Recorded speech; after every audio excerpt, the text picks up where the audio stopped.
Eton mess is a really funny name for a dessert. You don't sort of associate sweet, yummy, delicious things with the word mess. But this particular dessert is an English tradition. It was originally served at the cricket match between Eton College and Winchester College, and the name has prevailed ever since. It's a mixture predominantly of berries, generally fresh, although I have to say I've made it with frozen and it works really, really well.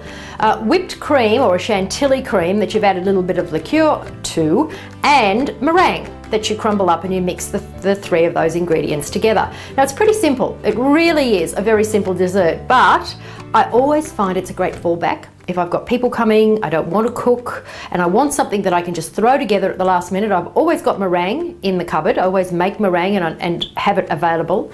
There's usually always cream in the fridge, and I've always got frozen berries. So you can add any liqueur to it that you like. It's really, really simple and quick to put together, and it will look and taste fantastic. I generally serve mine in martini glasses because that also adds to the appeal. And as I said, if you can use frozen or fresh berries, and generally I find frozen easier because they're always available and I can't always get those fresh berries. So let's have a look at those ingredients again and see how to make this beautiful Eton mess. Forget about the name, just go with the flavour. What I've got here are some fresh strawberries, and I've kept a few for garnishing. You'll also need some meringue. I made these the other day. You can come back to Black Book Cooking and have a look at the recipe for that if you like. We also have the ingredients for our Chantilly Cream, which include fresh thickened cream and icing sugar. Now the traditional recipe actually calls for granulated sugar, but I prefer icing. It mixes in better and it leaves the mixture smoother. And also we have some liqueur. Now you can use any liqueur you like. I'm using Marsala today. Think about matching the liqueur with the fruit that you're using. For example, cherries with cherry liqueur or blackberries with blackberry liqueur. I'm just a big Marsala fan and I think it goes with any fruit. The first thing you're going to do is mash your berries. Now you need to do this to release as much of the juice as possible. I'm using a vegetable masher, but you could also chop the berries first and just use a fork. It depends on the texture that you want. This way it actually becomes a little bit more chunky, which is what I actually like. Now it's time to make the Chantilly cream. Begin by placing the icing sugar, the cream and the liqueur into a bowl and mix gently with the beater whisks without the motor running, just to combine the ingredients and prevent that icing sugar from spraying out of the bowl and all over your bench. You can also use a stand mixer for this if you prefer, or even a blender if you have enough control over it not to turn your cream to butter. Once the icing sugar is mixed in, turn the motor on and whip the cream until it's quite firm.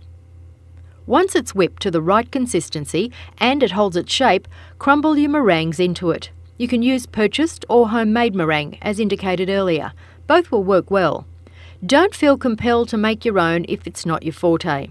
I do, however, like the soft centre you get from these homemade meringues. I would generally use about 4 store-bought meringue nests for this recipe quantity of cream if I were buying the meringue, or 2 homemade meringues. Once all the meringue is crumbled in, stir it through the Chantilly cream lightly. You want the mixture to be lumpy and have lots of texture, so don't be heavy-handed here.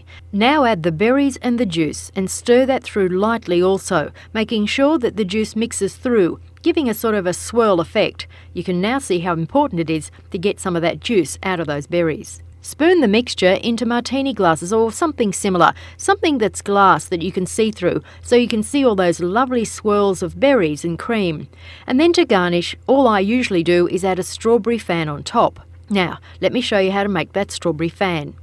Begin by holding the strawberry by the calyx end, that's the end that has the green stalk still in it, and using the point of a paring knife, slice the berry from the calyx to the point down the middle, and then repeat those cuts out towards the edges of both sides, making sure not to cut all the way through the calyx end. Then, holding the strawberry at the calyx end, fan it out and lay it on the top of the Eton mess mixture in the glass.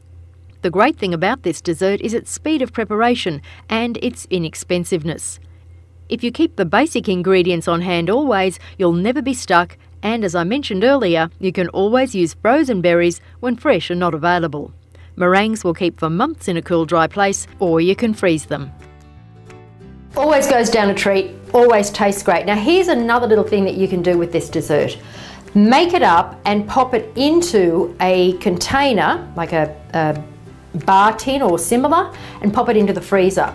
it actually makes a beautiful frozen dessert. And if you do it in a bar tin, you can slice it up then into slabs and then serve it with a berry coulis and a little bit of ice cream or even a little bit of cream. So that's another variation, and that always works really, really well too.